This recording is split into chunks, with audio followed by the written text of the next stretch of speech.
కొన్ని స్టడీస్ ప్రకారం చూస్తే రాత్రులు మనం ఎక్సర్సైజ్ ఆర్ ఇంటెన్స్ వర్కౌట్స్ చేయడం వల్ల మనం మన బాగున్న బాడీని ఇంకా కంపల్లేపుకుంటున్నాం. మనం నిద్రపోయే టైంకి మనం ఎక్సర్సైజ్ చేసే టైంకి అట్లీస్ట్ 4 hours గ్యాప్ ఉండాలి. ఇంకొందరు డాక్టర్స్ 6 hours గ్యాప్ ఉండాలి అని అంటారు. Working out at night hurt your sleep. Things that increase your resting heart rate before bed negatively impact your sleep, and exercise maybe counterintuitively is one of those things.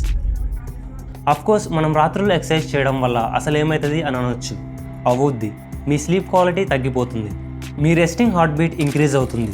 So ఇక్కడ sleep quality దెబ్బతినింది అంటే మీ జీవితమే దెబ్బతినింది అని అర్థం. Example మన anti aging guru Bryan Johnson తన బయోమార్కర్లో స్లీప్ని top and the most important thing for longevity అని అంటాడు. అండ్ రీసెంట్గా తాను స్లీప్ గురించి ఒక పోస్ట్ చేశాడు. అందులో మీ బ్రెయిన్ అయితే స్లీప్ డిప్రివేషన్ స్టవ్ మీద ప్యాన్ లాంటిది. వెనెవర్ మీరు సరిగ్గా నిద్రపోకపోతే ఆ స్టవ్ మీద అనే మీ బ్రెయిన్ ఇలా ఉడికిపోతుంది అని దాని మీనింగ్. బికాస్ మనం సరిగ్గా నిద్రపోకపోతే లేజీగా ఉంటాం, ఏ పనిలో మనం సరిగ్గా ఎఫెక్ట్ పెట్టలేం, లో ఎనర్జీ, లో మోటివేషన్, ఫటీగ్, ఇలా ఓవరాల్గా చెప్పాలంటే చిన్న పని చేయడంలో కూడా మనకు ఎవరెస్ట్ ఎక్కినంత ఆయాసం వస్తుంది. ఒకవేళ అది పెద్ద పని అయితే ఖతం, bye bye, tata, good bye. So in my words, sleep plays a key role in our life. So ఈ వీడియోలో నేను ఎక్సర్సైజ్ గురించి ఒకటే కాదు, ఇంకా ఇలాంటి విషయాలు మన స్లీప్ని ఎలా డ్యామేజ్ చేస్తున్నాయో చెప్పబోతున్నా. అండ్ వన్ రిక్వెస్ట్, ఈ వీడియో చూసిన తర్వాత ఇందులో విషయాలు పాటించి చూడండి. మీ జీవితంలో మీ కొత్త వర్షన్ని మీరు ఎక్స్పీరియన్స్ చేస్తారు. Exercising before bed. కొన్ని ఊప్ స్టడీస్లో తెలిసింది ఏంటి అంటే ఎవరైతే వాళ్ళ స్లీప్కి ఎక్సర్సైజ్కి మధ్య 4 to 5 hours గ్యాప్ ఉంచుతారో వాళ్ళ స్లీప్ క్వాలిటీ తగ్గినట్లుగా లేదు. ఎగ్జాంపుల్, మీరు ఈవినింగ్ 5కి ఎక్సర్సైజ్ చేసి నైట్ 9:30 మధ్యలో పడుకుంటున్నారు అంటే మీ స్లీప్ క్వాలిటీ అంతగా డిస్టర్బ్ కాదు. బట్ ఎవరైతే 3 hours 2 hours before bed intense exercise చేస్తున్నారో వాళ్ళు ఖచ్చితంగా వర్స్ థింగ్స్ని ఫేస్ చేయబోతున్నారు. అఫ్ కోర్స్ వాడిదో వీడిదో కాదు, ఎగ్జాంపుల్కి నా స్టోరీనే చెప్తా. నేను రాత్రుల్లో ఎక్సర్సైజ్ చేసేవాడిని.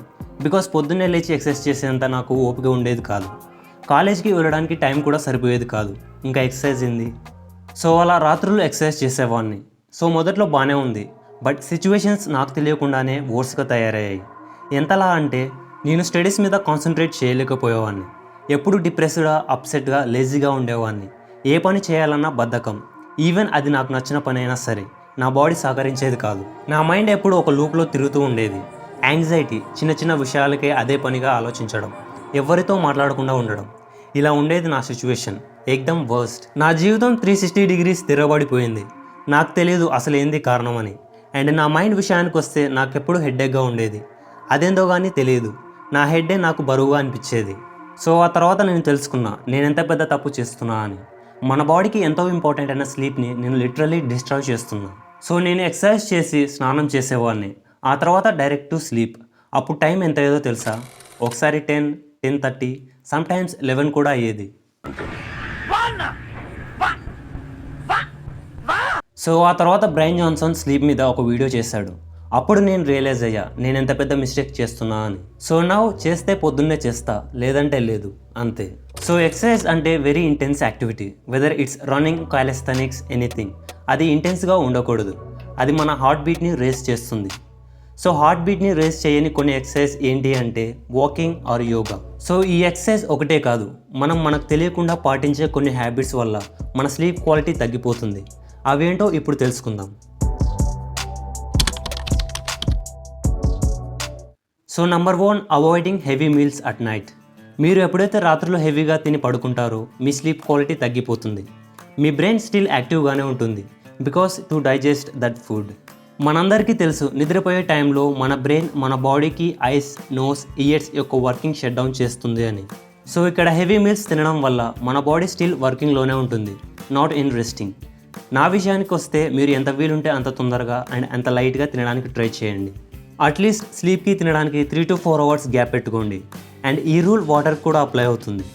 ఒకవేళ మీరు అనుకోకుండా 9కి 10కి తినాల్సి వచ్చింది అంటే నా సజెషన్ తినకుండానే పడుకోండి. Number 2, lights.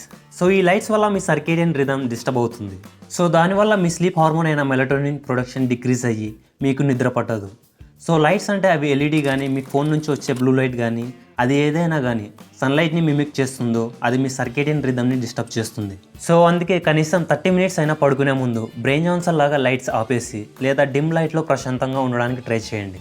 And smart phone use కనీసం మీ స్లీప్కి 60 మినిట్స్ గ్యాప్ ఉంచేలా చూసుకోండి. సో ఇలా చేయడం వల్ల మన బ్రెయిన్కి ఇది రాత్రి అనే ఫీలింగ్ ఇచ్చిన వారు అవుతాము.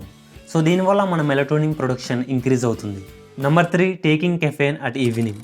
నాకు ఇప్పటికీ అర్థం కాదు ఎందుకు జనాలు సాయంత్రం కాఫీ కానీ టీ కానీ తాగుతారు అని. ఎస్, పొద్దున్న అంటే బ్రెయిన్ని యాక్టివ్ చేసేందుకు తాగుతారు. But why at evening? To be frank, I'm not a coffee or tea drinker. So evening caffeine intake వల్ల మీ బ్రెయిన్ యాక్టివ్గానే ఉంటుంది. సో ఈ కెఫెయిన్ పవర్ పోవాలి అంటే అట్లీస్ట్ 5 to 7 అవర్స్ టైం పడుతుంది. అంటే ఇక్కడ మీ స్లీప్కి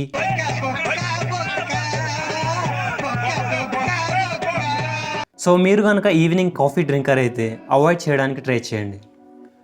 number 4, smoking and alcohol. As like caffeine, సిగరెట్స్లోని నికోటిన్ కూడా అలానే పనిచేస్తుంది. అది కూడా మీ బ్రెయిన్ని హైపర్ యాక్టివ్గా ఉంచేలా చేస్తుంది. సో ఆల్కహాల్ విషయానికి వస్తే మన మందుబాబులు దీన్ని తాగితే నిద్ర మంచిగా పడుతుంది, స్వర్గంలో తేలినట్లు ఉంటుంది అని అంటారు. బట్ నిజం చెప్పనా, ఆల్కహాల్ తాగడం వల్ల మీరు నిద్రలోకి జారుకుంటారు, కానీ సరిగ్గా నిద్రపోరు. నాకు అర్థం కాలేదు సార్. సో ఇక్కడ ఒక నాన్ ఆల్కహాలిక్ స్లీప్ ప్యాటర్న్ని, అలాగే ఒక ఆల్కహాలిక్ స్లీప్ ప్యాటర్న్ని చూడండి. ఇక్కడ అతని డీప్ స్లీప్ ఎలా డ్యామేజ్ అయిందో చూసారా మీరు? Number 5, sleeping at regular time. So మీరు ఒకే టైంకి నిద్రపోవడం వల్ల మీ సర్కేడియన్ రిథమ్ కరెక్ట్ టైంకి మెలటోనిన్ ప్రొడక్షన్ని రిలీజ్ చేస్తుంది. బట్ మీరు ఒక్కో రోజు ఒక్కో టైంకి నిద్రపోవడం వల్ల మెలటోనిన్ ప్రొడక్షన్లో అలాగే సర్కేడియన్ రిథంలో డిస్రప్షన్ కలగవచ్చు. అందుకే ఒకే టైంకి నిద్రపోండి. నేనైతే కరెక్ట్గా 9:30కి నిద్రపోతాను. Number 5, environment. సో మీరు నిద్రపోయే బెడ్రూమ్ గురించి తీసుకోవాల్సిన కొన్ని జాగ్రత్తలు. మీ బెడ్రూమ్ ఎంత వీలుంటే అంత కంఫర్ట్గా ఉంచడానికి ట్రై చేయండి. అండ్ దాన్ని ఎంత వీలుంటే అంత డార్కర్గా, కూలర్గా ఉంచడానికి కూడా ట్రై చేయండి. వీటి వల్ల మీరు చక్కగా నిద్రపోతారు, రన్అట్ కారు. సో ఇది ఇవాల్టి వీడియో. అఫ్కోర్స్ ఇంకా చాలా ఉన్నాయి, like bathing before bed, good nutrition లాంటివి. ఈ వీడియో మీకు నచ్చితే నా అనుకున్న వాళ్ళు షేర్ చేయండి. Finally, live like a Hunter, age like a vampire.